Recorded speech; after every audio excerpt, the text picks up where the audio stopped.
Hello everyone, स्वागत है आप सभी का। आज के हम इस लेक्चर में देखेंगे रासायनिक संयोजन के नियम, यानी रासायनिक संयोजन के क्या क्या नियम हैं, इनके बारे में हम समझेंगे। देखिए, यहाँ पे लिखा गया है कि लेवाइजिए एवं जोसेफ एल प्राउस्ट ने बहुत अधिक प्रायोगिक कार्यों के पश्चात रासायनिक संयोजन के निम्नलिखित दो नियम प्रतिपादित किए। यानी कि लेवाइजिए एवं जोसेफ एवं प्राउस्ट जो थे, इन्होंने बहुत प्रयोग किया होगा और इस प्रयोग के बाद रासायनिक संयोजन के कितने नियम दे दिए थे? दो नियम प्रतिपादित कर दिए। अब इसी नियम को हमें पढ़ना है। यहाँ पे देखिए लिखा गया है कि द्रव्यमान संरक्षण का नियम, यानी कि उन्होंने पहला नियम दिया था द्रव्यमान संरक्षण का नियम, ठीक है। और दूसरा नियम क्या दिया था? दूसरा नियम आपको मैं दिखा देता हूँ। दूसरा नियम दिया था स्थिर अनुपात का नियम, यानी कि दो नियम उन्होंने क्या कर दिया था? प्रतिपादित किया था, ठीक है। तो चलिए देखते हैं द्रव्यमान संरक्षण का नियम क्या होता है। देखिए, द्रव्यमान संरक्षण का नियम क्या होता है, यहाँ पे दिखा गया है। देखिए, लिखा गया है कि जब रासायनिक परिवर्तन यानी कि रासायनिक अभिक्रिया संपन्न होता है, तब क्या द्रव्यमान में कोई परिवर्तन होता है? यहाँ पे एक क्वेश्चन बनता है, ठीक है। यानी यहाँ पे प्रश्न बनता है।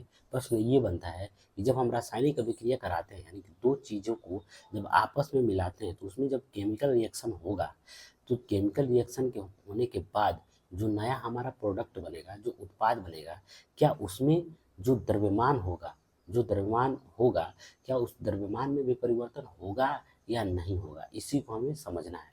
जैसे मान लीजिए कि हम कोई ए ले लेते हैं, ए और प्लस बी, यानी कि ए में कोई और चीज़ रखते हैं और बी में कोई और चीज़ रखते हैं। इन दोनों को जब आपस में रिएक्शन कराते हैं, तो मान लीजिए हमारा एक नया प्रोडक्ट बनता है सी।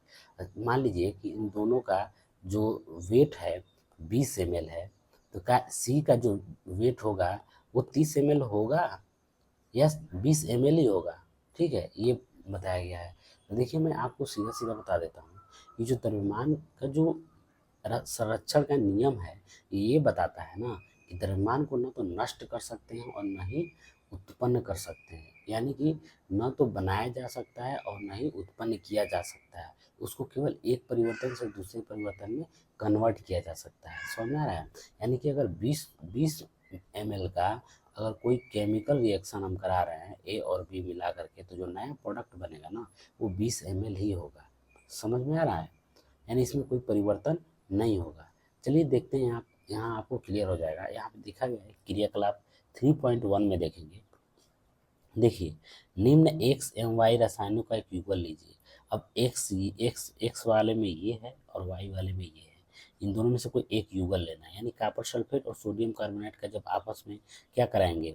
रिएक्शन कराएंगे, तो क्या होगा? जैसे बेरियम का और सोडियम सल्फेट का आपस में अभिक्रिया कराएंगे तो क्या होगा, और लेड नाइट्रेट का और सोडियम क्लोराइड का आपस में अभिक्रिया कराएंगे तो क्या होगा? ठीक है, इसके बारे में ये यहाँ पे दिया गया है। यहाँ पे देखिए, एक्स एवं वाई युगलों की सूची में से किसी एक युगल के रसायनों के अलग अलग विलयन यानी 10 ml जल में तैयार कीजिए। यानी कि अलग अलग जो विलयन है 10 ml में हम क्या करेंगे? तैयार करेंगे, ठीक है। उपरोक्त तैयार युगल विलयनों में से वाई के विलयन को एक शंक्वाकार फ्लास्क में लीजिए। यानी वाई के विलयन को एक शंक्वाकार फ्लास्क में लेना है, ठीक है। एवं एक्स के विलयन को एक छोटी परख नली में लीजिए, ठीक है। जो हमारा वाई का विलयन है और एक्स का विलयन है, ठीक है, क्या करना है? यहाँ पे देखिए, वाई के विलयन को क्या करना है? एक शंक्वाकार फ्लास्क में लेना है। ऐसे शंक्वाकार फ्लास्क रहेगा, इसमें हम वाई के विलयन को क्या कर लेंगे? यहाँ पे वाई के विलयन को ले लेंगे। और एक कह रहा है कि एक्स के विलयन को छोटे परख नली में रखना है। यानी ये जो एक्स का विलयन है ना, इसको छोटे परख नली में रखना है। एक छोटा सा परख नली लेंगे ऐसे लंबा सा, और इस परख नली में हम क्या कर लेंगे? एक्स के विलयन को डाल देंगे, ठीक है। ये हमारा एक्स का विलयन होगा, ठीक है। ऐसे बोला गया है, ठीक है। चलिए आगे देखते हैं। छोटी परख नली को विलयन युक्त फ्लास्क में इस प्रकार लटकाइए ताकि दोनों विलयन परस्पर मिश्रित न हो। यानी आपको ऐसे लटकाना है कि दोनों विलयन क्या हो? आपस में मिले नहीं। तत्पश्चात यानी उसके बाद फ्लास्क के मुख पर एक कार्क यानी चित्र 3.1 की भांति लगाइए। एक कार्क लगा देना है, एक बंद कर देना है, ठीक है। एक कार्क लगाना है। यहाँ पे देखिए वही चीज़ है जो मैंने ऊपर पढ़ा है। मैंने एक फ्लास्क लिया, ठीक है। एक फ्लक्स ले लिया, ठीक है। लेने के बाद हम वाई बिलियन को इस फ्लक्स में लगा रख दिया। ये जो वाई बिलियन, यहाँ पे देखिए वाई बिलियन, यहाँ पर रख दिया, और x बिलियन को हम क्या यहाँ रखा, एक छोटे से फ्लक्स में रखा है, यानी कि छोटे से एक शीशे का मान लीजिए कोई भी है, यहाँ पे मैंने यहाँ पे रख दिया, ठीक है। यानी कि हमारा छोटी परख नली है और इसमें x का बिलियन यहाँ पे रख दिया और y का बिलियन इसमें रख दिया। समझ में आ रहा है? अब देखिए, इसको इससे डोरी से बांध करके इसको लटका दिया गया है। ये ऐसे रखा गया है कि दोनों आपस में मिले नहीं। समझ में आ रहा है? अब देखिए यहाँ पे शंकु आकार, ये हमारा फ्लक्स हो गया, ये डोरी हो गया, ये कारक हो गया। मैंने ऊपर जो पढ़ा है ना वही चीज़ें सेम है। अब देखिए, y के बिलियन युक्त शंकु आकार फ्लक्स में डूबी हुई x के बिलियन युक्त छोटी सी परख नली, ये दर्शाया गया है आपको, ठीक है। चलिए आगे यहाँ पे देखते हैं।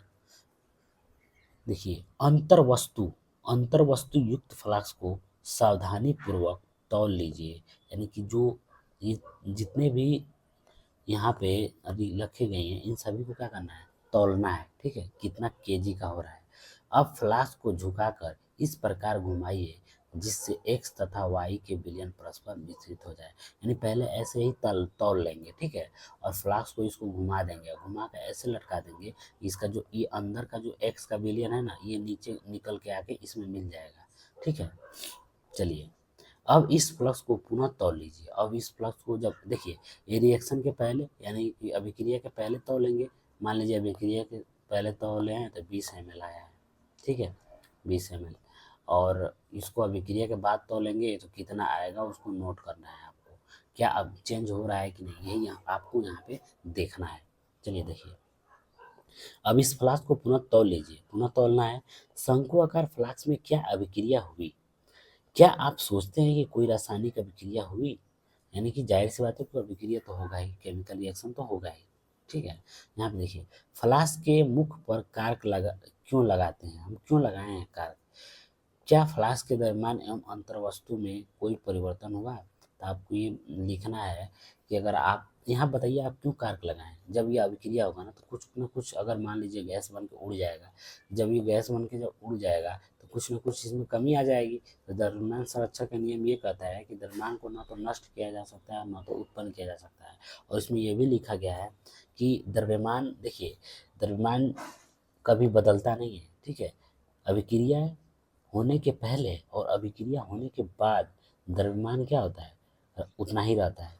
तो वही चीज़ यहाँ पे ये कारक लगा के ये बताया गया है। कारक इसलिए लगाया गया है कि जब यहाँ पर आपस में रिएक्शन होगा ना तो कुछ बन के अगर भाप बन के उड़ जाएगा तो कुछ तो इसमें कमी आ जाएगी ना, समझ में आ रहा है, तो इसलिए इसको लगाया गया है। तो आपको ये देखना है कि पहले तौल लीजिए कितना आया है और इसको अभिक्रिया होने के बाद तौलना है कितना आया है। तो वही चीज़ें यहाँ पे है। यहाँ पे लिखा गया है कि क्वेश्चन का देखिए, यहाँ पे आंसर आपको देते हैं। क्या आप सोचते हैं कि कोई रासायनिक अभिक्रिया हुई? हाँ, रासायनिक अभिक्रिया जरूर हुई होगी।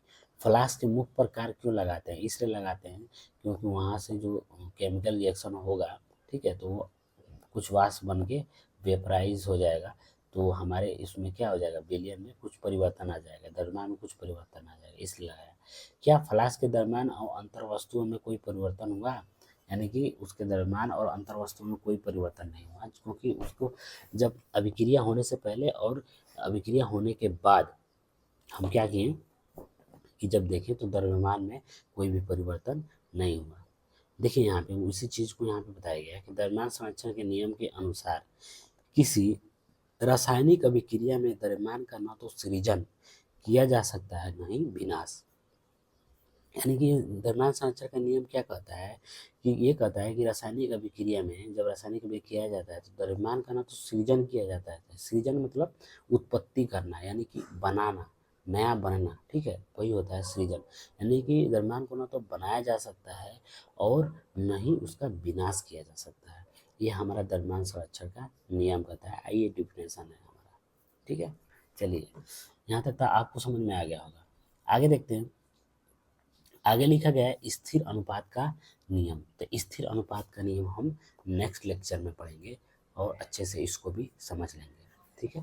तो लेक्चर देखने के लिए धन्यवाद। अगर आपको ये वीडियो अच्छा लग रहा है तो वीडियो को लाइक और चैनल को सब्सक्राइब जरूर करिएगा। धन्यवाद।